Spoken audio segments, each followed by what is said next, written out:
pessoal, bem-vindos de volta aqui ao Super Acadêmico com as nossas aulas regulares. Hoje a gente vai falar de antropologia, certo?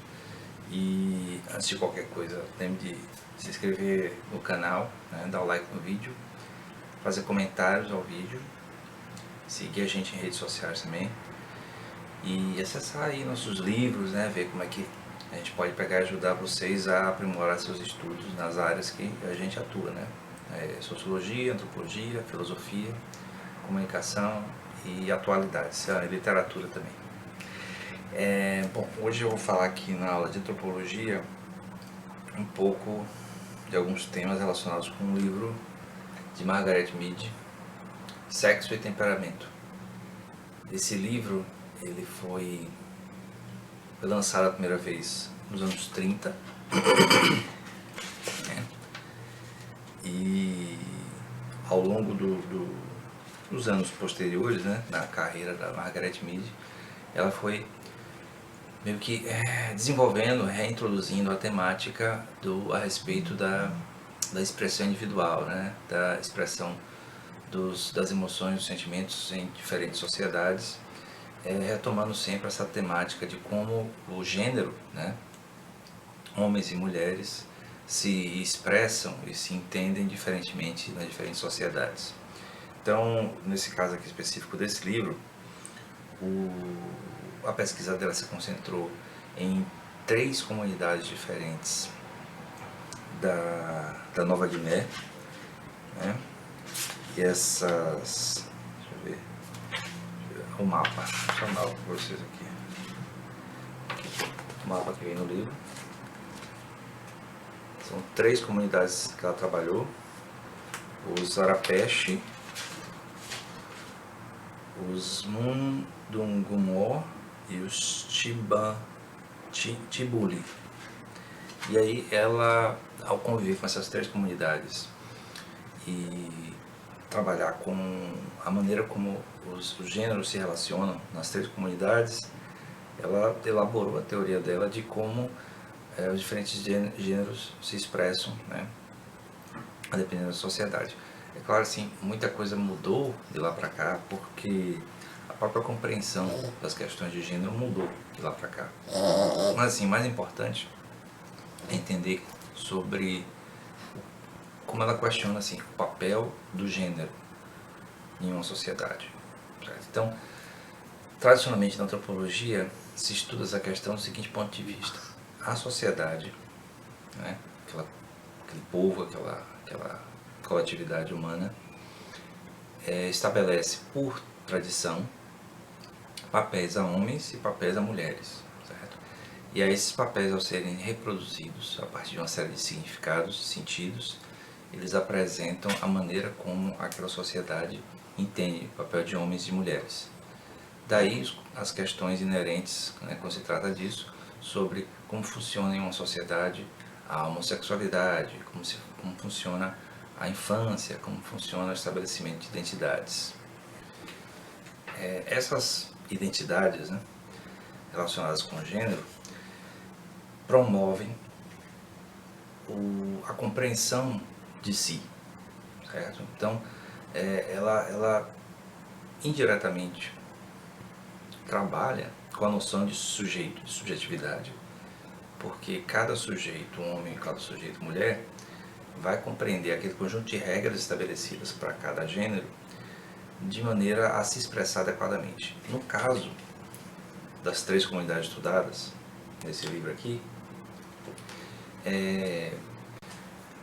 uma mulher, né, na sociedade que ela estudou, Margaret Mead estudou, que demonstra um ciúmes muito violento com relação ao seu parceiro, né, ao seu marido, ela pode ser classificada, enquadrada como sendo destemperada, né, como sofrendo algum tipo de feitiço, como tendo alguma coisa desviante em relação ao esperado da sociedade.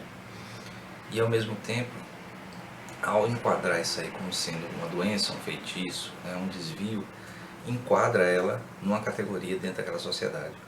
E é mais ou menos assim que funcionaria, segundo essa teorização da Margaret Mead, em qualquer sociedade.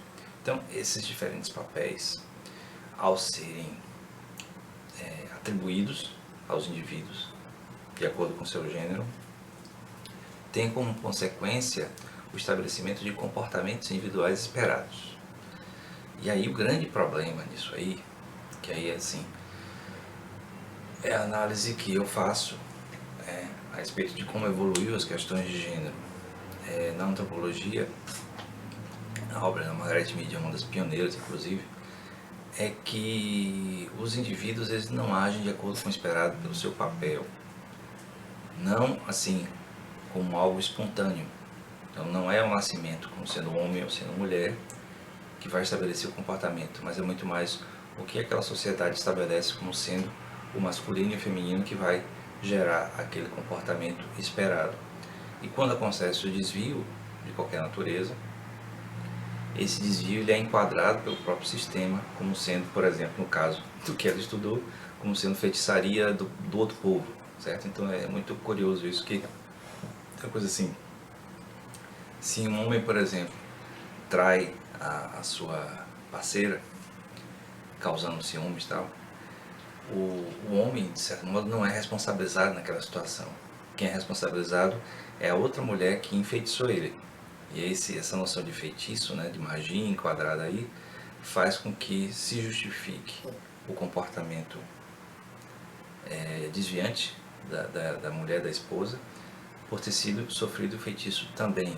Então, veja que cada sistema, né, de cada sociedade estabelece um modelo de comportamento esperado mesmo diante do desvio, já que aquilo que é esperado seria um comportamento mais cordato, né? A ideia é que resignado diante daquilo ali, especialmente considerando uma sociedade patriarcal, né? Uma sociedade de primazia masculina. Quando a gente atribui esse tipo de valor hoje, a gente vê que tem muito ainda disso, certo? Então, na nossa sociedade hoje, brasileira tal, sociedade urbana, quando acontece com casais esse tipo de problema conjugal, né, de traição, né, de adultério, é muito comum a mulher enxergar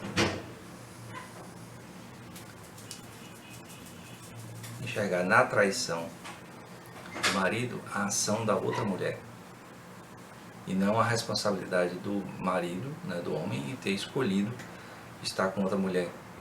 Então é uma coisa curiosa, porque é um traço ainda desse tipo de estabelecimento de papéis diferenciados, né, de papéis fixos, digamos assim, dentro da sociedade. Bom, além disso, eu queria chamar a atenção também, dentro desse esquema dos papéis relacionados ao gênero, a ideia de diferenciação. Então, na nossa sociedade, que valoriza muito a questão do indivíduo, da individualização, a ideia da diferenciação pela atuação, né, pela maneira de agir individual, faz com que muito do que a gente expressa no cotidiano seja uma tentativa de ser diferente dos outros, certo? Como se fosse assim, tá todo mundo fazendo aquilo ali, eu vou fazer diferente para me diferenciar, para me destacar, que é uma consequência do processo de individuação, certo? Então, esse processo de individuação típico da sociedade ocidental urbana, né, como comparado com o comportamento esperado dessas sociedades que a Margaret Mead estudou, mostra que isso aí é uma construção cultural, porque lá, na verdade, não se quer se diferenciar, pelo menos é o que ela coloca, que inclusive historicamente foi relatado que muitas das pessoas que foram informantes dela lá na época, elas ocultavam informações ou alteravam informações. E essa expressão de individualidade, né, do jeito que ocorre na nossa sociedade, por assim dizer, se diferencia bastante desse modo como esses povos, né, que a Margaret Mead estudou, independente de ter tido falhas ou não, no processo de pesquisa, por causa dos informantes que deliberadamente davam informações falsas, demonstra que ao se teorizar sobre a expressão individual, como ela pode ser programada, de certo modo, pelo que se espera naquela sociedade, esse tipo de programação se reflete em comportamentos, né, que variam de sociedade para sociedade. Então, no caso específico dos povos, eu me lembro bem que ela relata como, assim, e esse comportamento normal esperado, né, ele refletia a expectativa que a sociedade tinha sobre o que deveria ser o comportamento normal de uma mulher, né, dos homens também, mas de uma mulher especificamente, como ela tratou, né.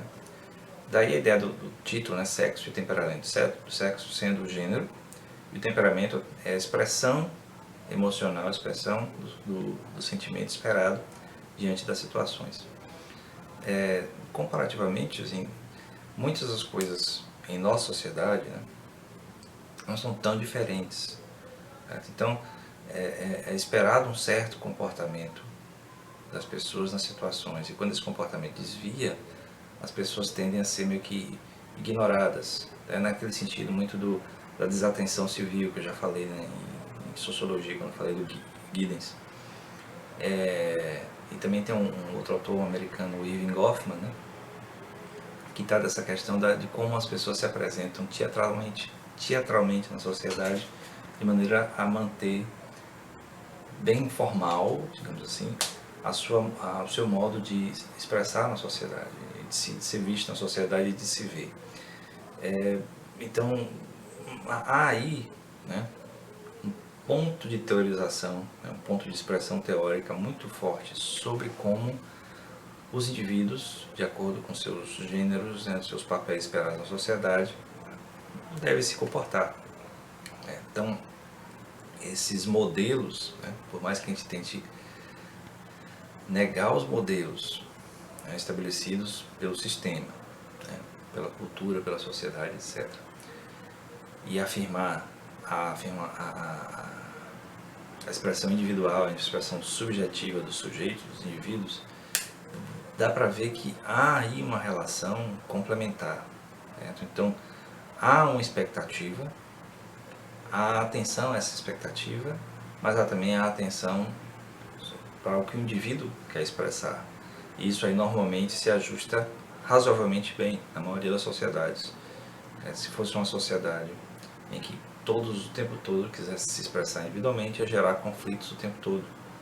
É só notar como é forte essa questão dos conflitos individuais em nossa sociedade.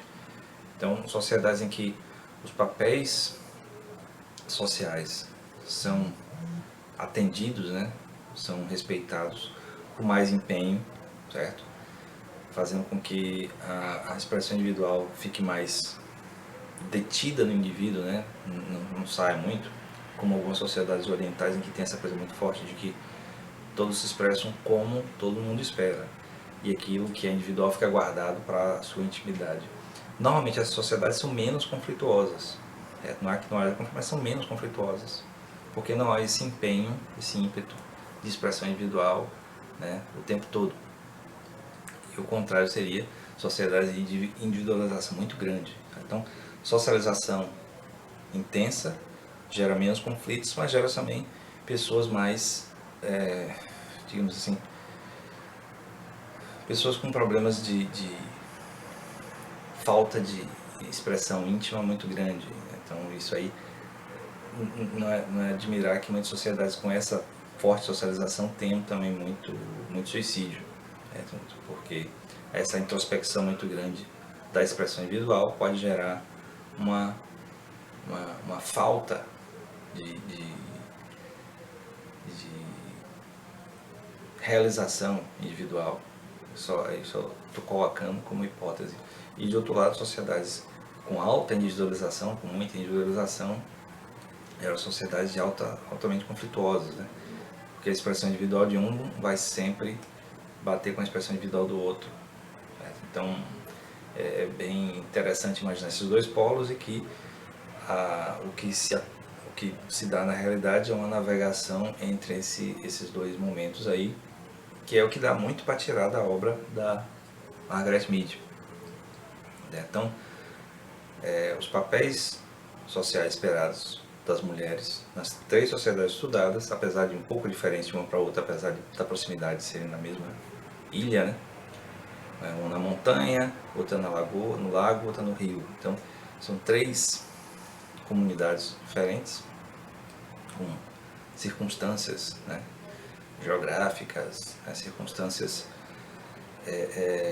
diferenciadas.